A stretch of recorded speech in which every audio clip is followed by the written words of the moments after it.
First Kings chapter 17, the story of Elijah. Elijah proclaims a drought. Elijah the Tishbite from Tishbe in Gilead said to Ahab, As the father of Israel lives, whom I serve, during these years there shall be no dew or rain except at my word. The word of the Father came to Elijah. Leave here, go east and hide in the Wadi Cherith, east of the Jordan. You shall drink of the Wadi, and I have commanded ravens to feed you there.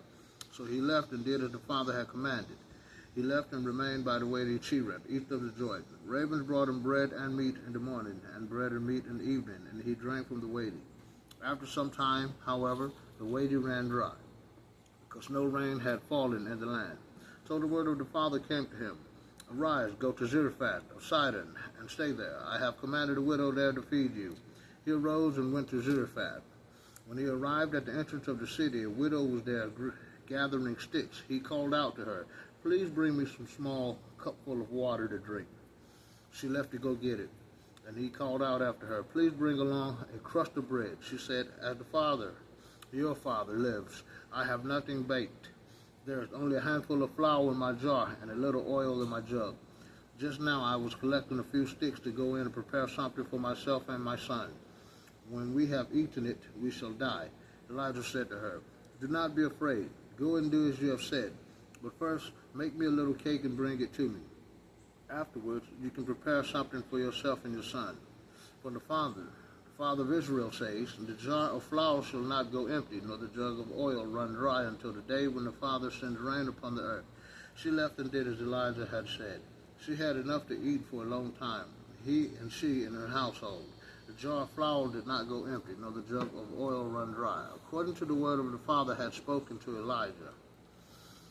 Some time later, the son of the woman, the owner of the house, fell sick, and his sickness grew more severe until he stopped breathing. So she said to Elijah, Why have you done this to me, man of the Father?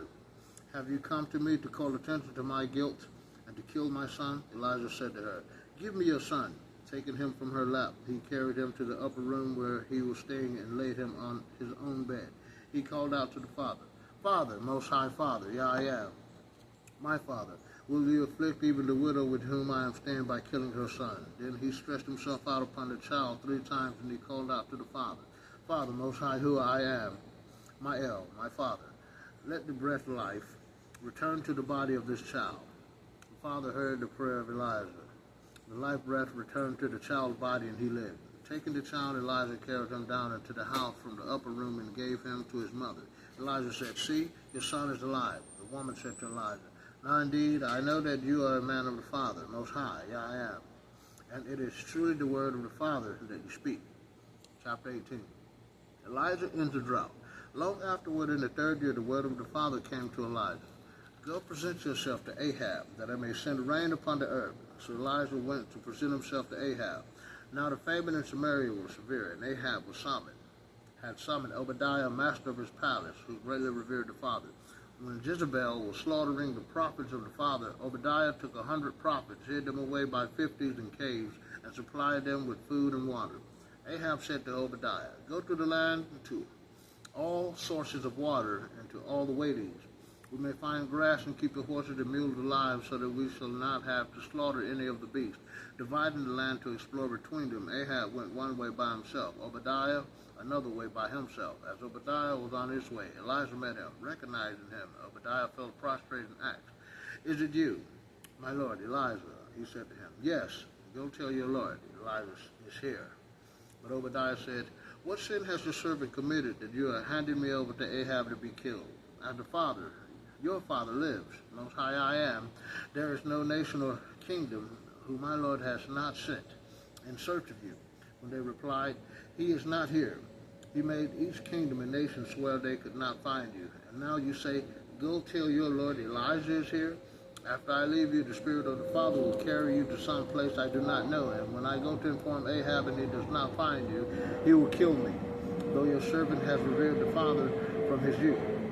Have you not been told, my Lord, what I did when Jezebel was murdering the prophets of the Father, that I hid 100 of the prophets of the Father, 50 each in caves, and supplied them with food and water?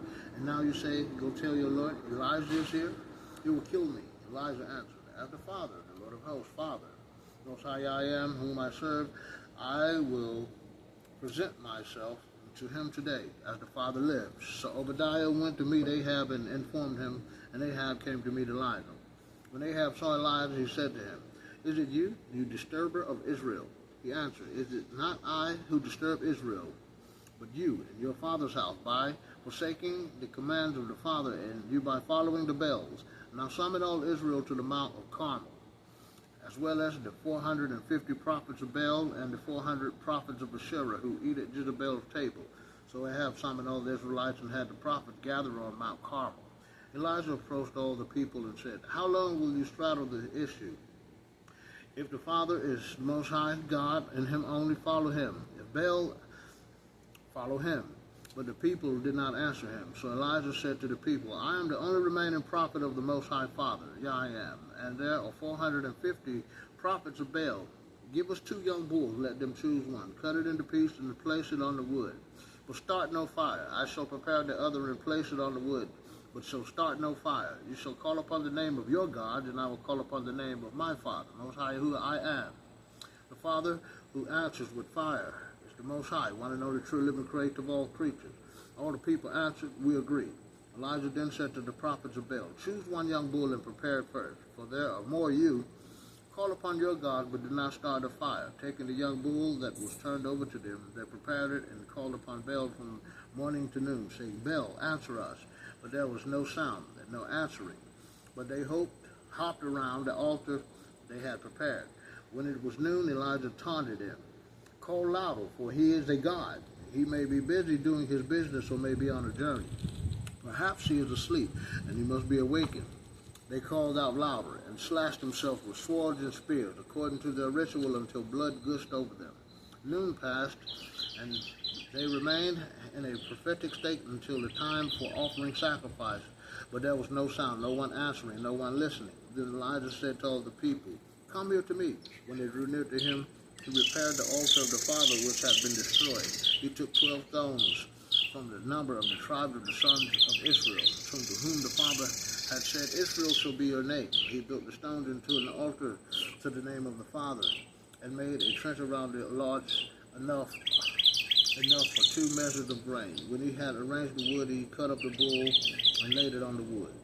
He said, "Fill 4 jars with water and pour it over the burnt offering and over the wood." "Do it again," he said, and they did it again.